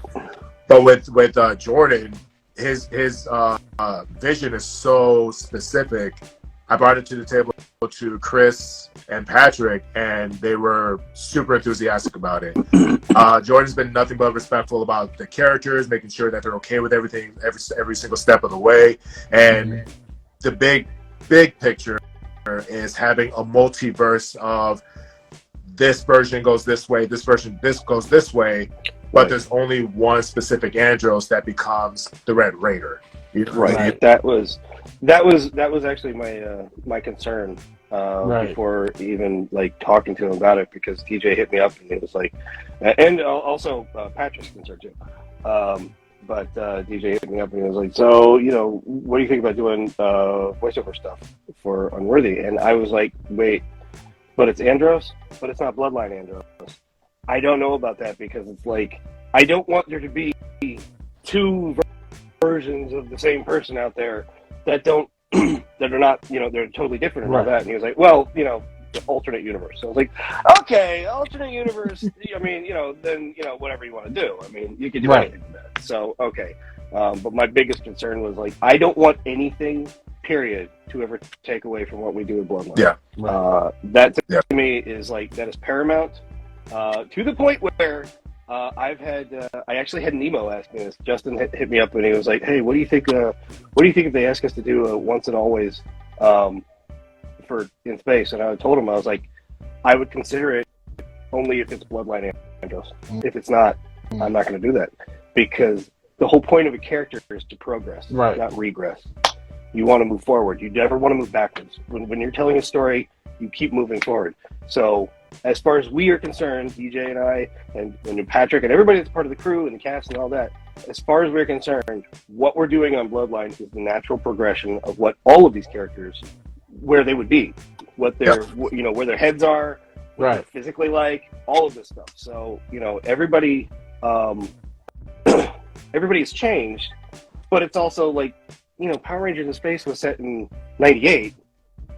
This is now, so it's 25 plus years later, and this is one of the things that I'm not a huge fan of with the Boom comics, is that they never have Andros age. He's still wearing the same thing. He's still got the hair and all that. It's like, let him grow, let him become a man. Don't keep him as a kid forever. And that's what we're doing with Bloodline. And the same thing is with Zane, with Justin's character. Yes. On the show, Justin or Nemo or Zane. On the show, Zane was a bit of a goofball. He was a bit of he was a funny guy. He was, he had the biggest heart in the world. Very boyish. He was very boyish, but he had the biggest heart, and everything like was really done out of sweetness and all that. But he was a bit of a kid. Yeah. He is not that in Bloodline. He is a man. He has aged. He has progressed. He has grown. He has problems. You know, I mean, on Space, you couldn't get Nemo to stop smiling. That's actually still true now. That's still true now, to be honest with you. Yeah. It's true of Nemo, yes. It's not true of Zane. Right. Justin is the happiest dude in the world. Zane has a hell of a lot of problems. He has a ton of stuff on his plate, and he's a busy man. And yeah, like I see that right there. He's evolved. He has. Yeah. Everybody has. All of the characters have evolved. And same thing with Roger, with Carlos. I love what we've done with Roger. Yeah, I'm waiting. I can't wait to see that part. I can't wait. Not only do we love what we've done with Carlos, Roger loves what we've done. Loves what we've done with Carlos. Yeah. Roger is the biggest fan of Carlos now. He loves it because on the show he was a goofy guy. What do you know about him? He loves playing soccer, and he kind of had a thing for Ashley. And what else do you know about him? And that's really it. And then Mr. Steal Your Girl showed up. And then I show up, and I just like, yoink! I'll take that. Whether I like it or not, they always like the bad boys. They always go for the bad boys. But yeah, when we told him, we were like, we want to, the original pitch to Roger was, we want to have you on Bloodline. It was going to be like, this would be a quick little thing. And he's like, okay, I'm Carlos. And we're like, yeah, but you're not Carlos because you're Carlos, but he's now the Mandalorian. He was like, dude, I'm in. Just make me badass. And I'm in. I'm so in. So, can I tell you how many conversations have started off with just make me badass? Just make me badass. His entire cast has been, what's the negotiations? Make me badass. Got it. Got it. That's it. But okay, no, you got it. And this is the beauty. This is the beauty about like Chris and I working together too, because again, it's so important to have a sounding board and having different visions, but also still have a collective vision. You know what I mean? Yeah. Like this is what I feel. This is what I feel, and then boom. You know what I mean? Because initially, even before I got brought onto the project, Chris is very clear about tone and direction, but the filling of the blank, he was open to, hey, talk to me, let's work it out. So originally, one of the original concepts for Carlos was possibly like a G-Man or like a Men in Black type or something like that. And then through conversations, and then finally it was one of those things where, hey, dude, bounty hunter. Yep, there it is. Bounty hunter. Yep. There it is. Why not? Why not? Yeah. So. And I think when I saw that part, I have so many questions of what's going on with this character now. Like, he's angry. He's, like, why is he shooting at them? Like, what did Andros do to Carlos? Like, I'm trying to, trying to figure out. We got that question a lot. I feel like somehow Andros did something. Like Carlos wouldn't do.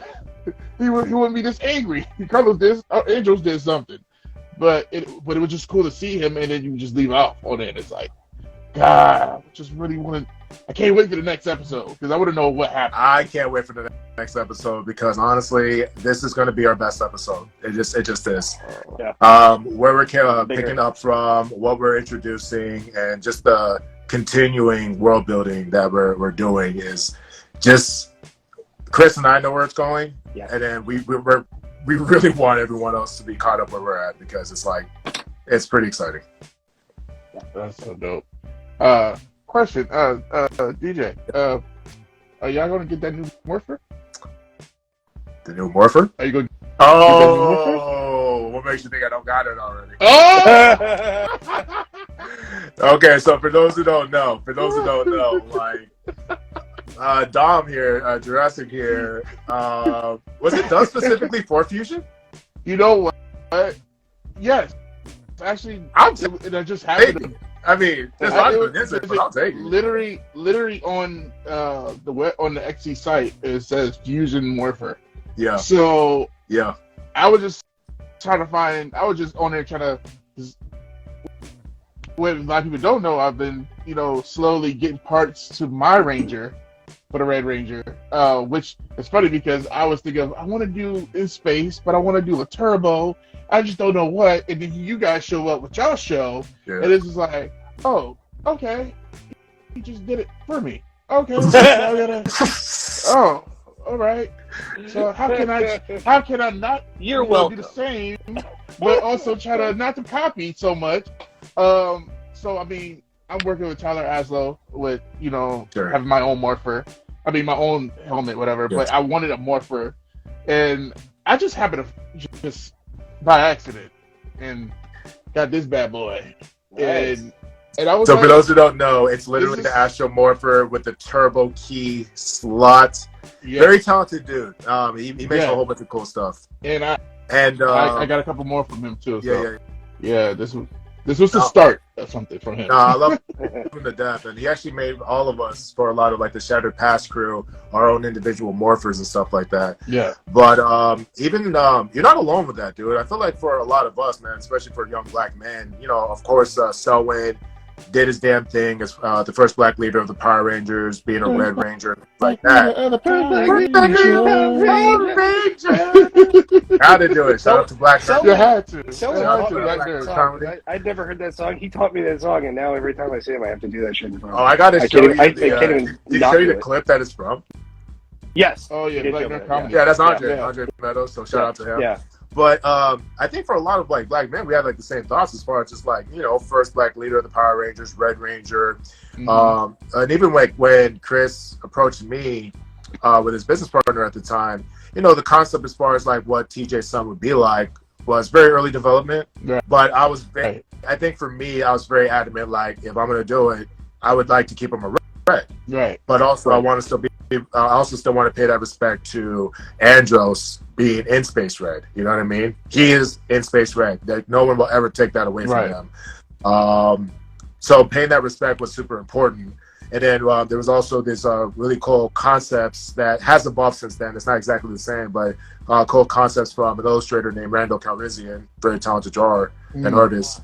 And so we took something along those lines, but we made it our own. If that makes sense. Yep. I mean, you did, and I like you said, been a fan of the TJ character for so long, so much so that during Kineticon, when I first actually got to meet Chris for the very first time. Wow, that was a while ago. For the first time in play, you called me ass because I had my in-space jacket. I made my in-space jacket, but I didn't have it in red. He called you what? He called me ass. Ass? It was joke ass because he's like, I like the jacket. I like it. It's cool. The only ass to come in here with the in-space, but not red. But it was all joke. It was all funny. It was joking. It was hilarious. That does sound like me. Yeah, and it was like the Red Ranger called me an ass. He called me an ass. My first laugh because it's like I was representing TJ because I had the blue, the patches and all that stuff. Right. And literally made it the day before too, just to try to get it done. But I was like, I got a stamp of approval. Cool. I have I have my own version of like a TJ or a Selwyn approval, and it was like one of the few times, like me, I'm such a I'm an a-hole, right? So whatever.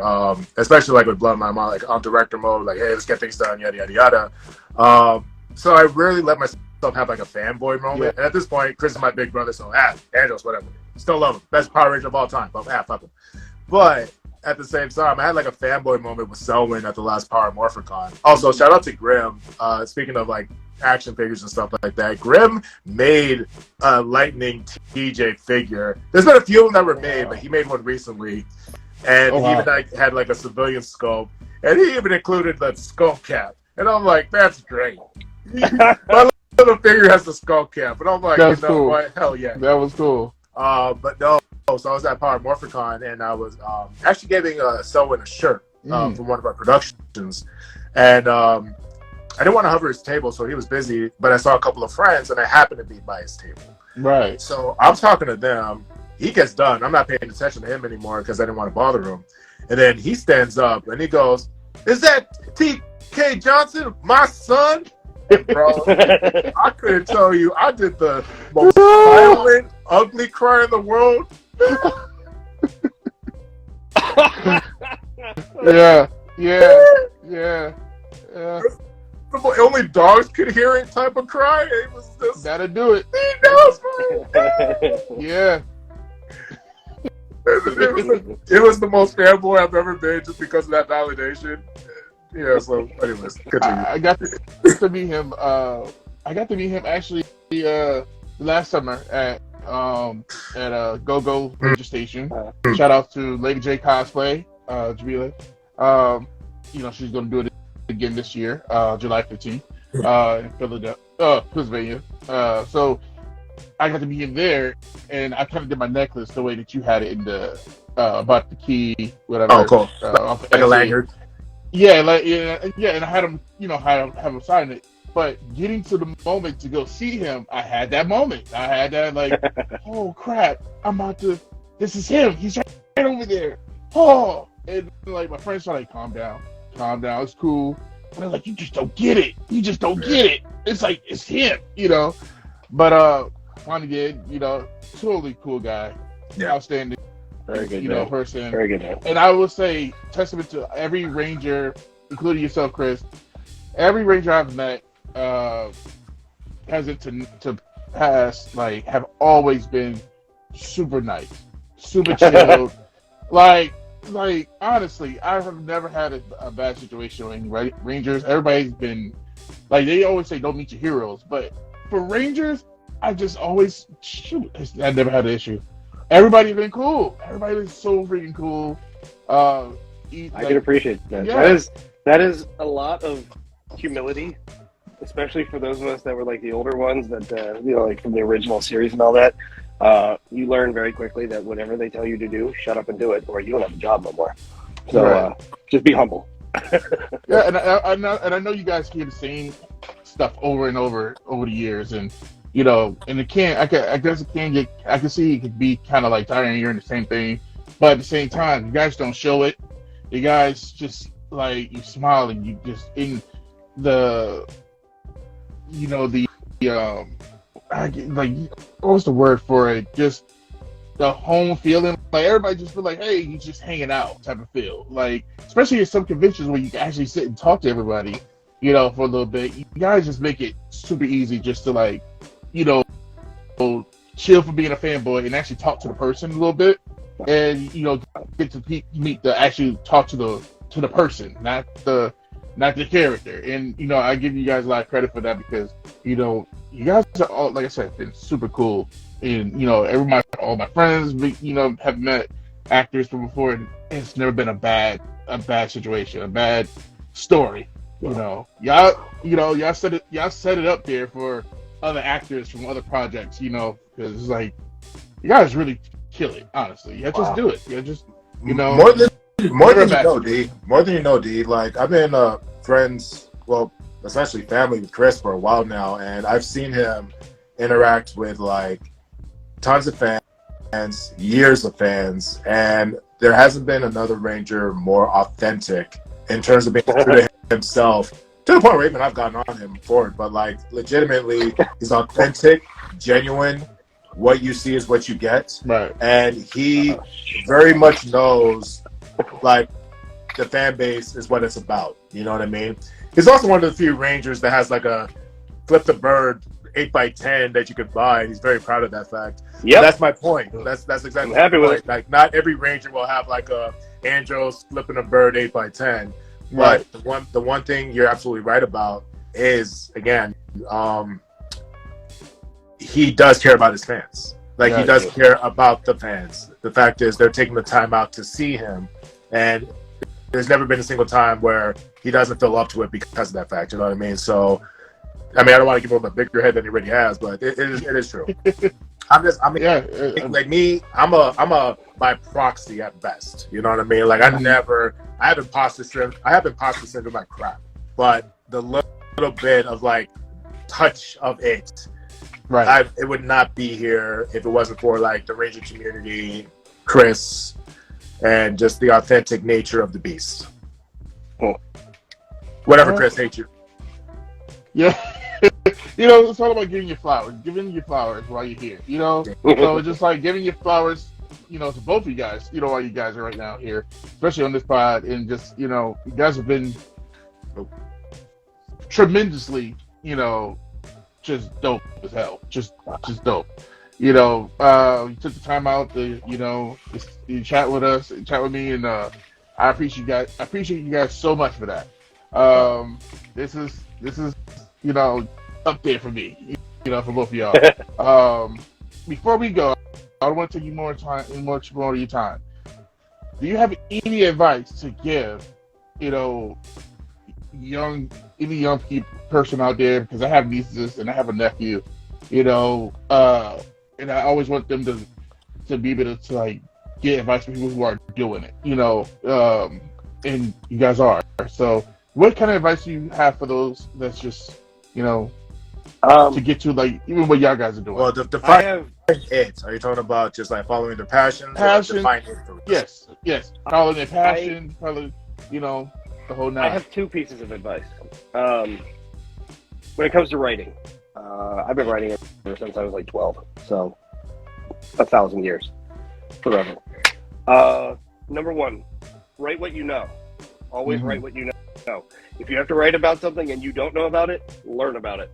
Because if you write something and it turns out to be like that's not how this works, or right. Yeah, you're dead. Your career's dead. You're gonna get it like from every side. Everybody's gonna yell, "Oh, this is not real. This is blah blah blah." And not to mention, people don't respect you because you don't respect it. So right, yeah. So number one, when it comes to writing, write what you know. And number two, which is something that DJ brought up earlier, always have a sounding board. When you write something down, as great as it sounds in your head, it doesn't sound like that to everybody else. You need somebody to throw your idea out to, have them look at it, read it, whatever, and then if both of you agree, okay, yeah, this is great or whatever, then maybe you have something. But if somebody reads something and they're like, what the hell are you doing with this? This shit does not make any sense. You need to fix that. So write what you know and always have a sounding board. That's my thing. Sure. To me, like what you like as well. There's a reason why you like what you like. You know what I mean? But also figure out why you like that thing. And the stuff that you're not familiar with, again, learn it. Do your due diligence to make sure you know the hell you're talking about. Exactly. But also that excitement, whatever gets you excited, it's probably your direction to at least focus on, or at least start with. Because if you're not excited about it, then why are you doing it? And then it'll show in your work. Right. A big piece of advice for me is work with individuals that feel good. The team that you work with is so important. Like Chris mentioned, the sounding board thing is so essential. The reason why Star Wars A New Hope was what it was, and a lot of the original trilogy, definitely between episode 4 and 5 was the way it was, is because George had people pushing back at the time. And don't get me wrong, he got to a point where he earned being able to do whatever he wants, and love it or hate it, it is still his vision. But the original episode 4 would have been a failure if it wasn't for a re-edit. Not to mention also 10 hours long. Right. Original. And also having people saying, this line's kind of crazy, I'd rather do it this way. Please let me do it this way. Yeah. So that collaboration, and again, which contributes or attributes to the team and working with individuals that elevate you, is so important. Even like with the Bloodline crew, if you don't mind, I just want to take the time. I'm always going to forget someone, so go ahead. I always apologize. But definitely a big shout out to John Tiang, who plays Vincent Reyes, and our stunt director. Also one of our producers, Jerry Cotto, another one of our associate producers. Colin K. Bass, who started off the expanded universe with the Shattered Past stuff. Josue, again, our set supervisor, who's been Asen Rose, who's been a great DP and camera guy. It doesn't matter if you're not catching it on camera, and he's just that guy with a plan. Sheldon's in that mix too. Sound guys, Chris Hahn, who's an amazing sound guy. DeVell Sullivan, who makes the music for Bloodline. And that was one of the big conversations in the beginning, as far as just like, hey, maybe it could be this, maybe it could be Cowboy Bebop, maybe it could be this. And then DeVell comes in and is like, hey, here's a theme song for y'all. And we're like, oh, it's so good. It is very good. It's in your head. Very good. And man, who else? Again, Mohammed for special effects. Jerry again for special effects. Who am I missing here, bro? Steven Sarita. Steven Sarita. Again, great editor. BTS. Great friend. We have like probably 12 stuntmen at this point too. Yeah, that's the hard one, guys. That's the hard one. So many stunt guys. Yeah, so big shout out to y'all. I apologize for not individualizing it because I know I'm going to forget someone. We'll be here for 40 minutes. Yeah, big shout out to them because they just put their bodies. They train every day for their own stuff, and then they bless us with their talents as well. You know what I mean? Yeah. Shout out to Davey, that's Nova. I'm sorry. Shout out to Davey, that's Decca. Jordan, who plays Nova. Dave Fielding, who's Zordon and blesses us with narration. Lex Lang coming back as a clipper. Yep. There's a lot of people to thank. And I don't forget way too many people. Right. Yeah. So whoever I forgot, not personal. I've just forgotten, or I just don't have it right now. I need to make it. You know what? For these interviews, I just need like a freaking And here we go. Put on the old specs. What we need is a hyperlink or some shit because there's just too many damn names. No, for sure. For sure. Yeah. All I'm saying is, to answer your question, though, as far as advice for everyone out there, do what makes you excited. Have a great team. Surround yourself with people that you can work well with. You know what I mean? Because we've individually, and Chris, correct me if I'm wrong, I'm sure we've all have gone through iterations of people we've worked with, and then when you find the right combination, you're like, that's it, this works, this feels good, we're moving forward, we're getting things off the ground, now it's happening. And it's not always going to be smooth sailings, but collectively you still know when it feels right. And it doesn't feel like work. You know? We get excited. There's times where, don't get me wrong, we'll have a writing session, we'll have like a writing blocks set out, and then we'll go boom, boom, boom, and then we're like, I think this might be the sweet spot, and we're both like, yes. There's been several times where like Chris will say something, I'm like, that doesn't make sense, and then he'll explain it, I'm like, got it, get the vision. And then there's been times where I'll bring something up, I don't get it, doesn't make sense. I'll call him right away, like, because of this reason. And then next thing you know, like, oh, okay. I'm like, now it makes sense. I'm over here like hyperventilating, like, oh, that's it? Like, yeah, all you had to do is explain it to me. Like, Chris, click. And then I know I'm going off, but my advice is just be excited, surround yourself with the right people, and then that collective force will make that vision happen. That's good. That's good stuff. That's good stuff. Is there where can the people find you? You know, I put the links in below. I'll go first. I really have two main things for social media. Instagram, Christopher Khayman Lee. That's it. And then Twitch. I live stream Tuesdays, Thursdays, Saturdays. Just Chris Khayman Lee. Okay. Really easy. Chris Khayman. That's it. All right. DJ. My Instagram is complicated. You can look up DJ Rivers, but my actual handle is DJ.2Rivers. But if you look up DJ Rivers and see a guy in a hat, it's probably me. Probably. That's pretty much all I do on social media. I don't Twitter. I don't do anything else. Like, I barely use my Facebook, so I'm not doing that. But also, just as a big reminder, Twitch.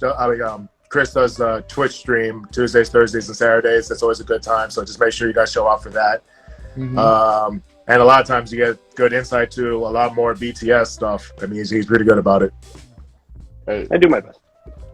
We'll be tuning in for that. Thank you guys. Thank you guys so much for doing this. I can't thank you guys enough. And thank you for having us. Man, dude, this is the day for me. I was waiting to get off of work just to get to this moment here. You know? Oh, dude, you killed it. You did great, man. I'm glad you reached out to make it happen. Yeah, man. And believe me, like anytime the DJ and I can get a chance to talk about Bloodline, we will take that chance. We will do it. We will do that. That's true. It is such a good show. But also, it's such a you're a good dude. We like you, man. Come on. You I've heard that type of shit. Whatever. Gotta get a big head about things. Thank you guys once again. Just thank you. Thank you everyone who's been tuning in and and commenting and whatnot, and just being involved in the chat.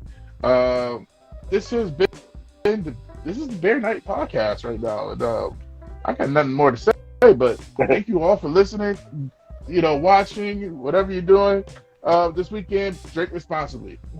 Don't eat too much. I did not see that being a PSA. I didn't see that coming, but all right. No, there's one thing you can say, man. What? Glory to the Red Raiders, bro. I was gonna say that. You know what? Wait, hold up. We got to do the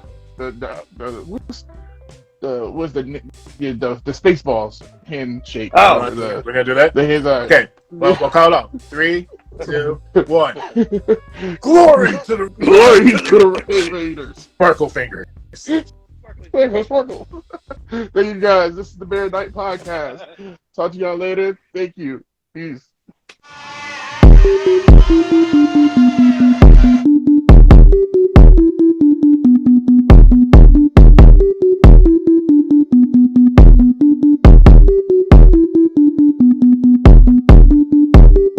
Listening to BearatNight Podcast with your host, Jurassic Parker.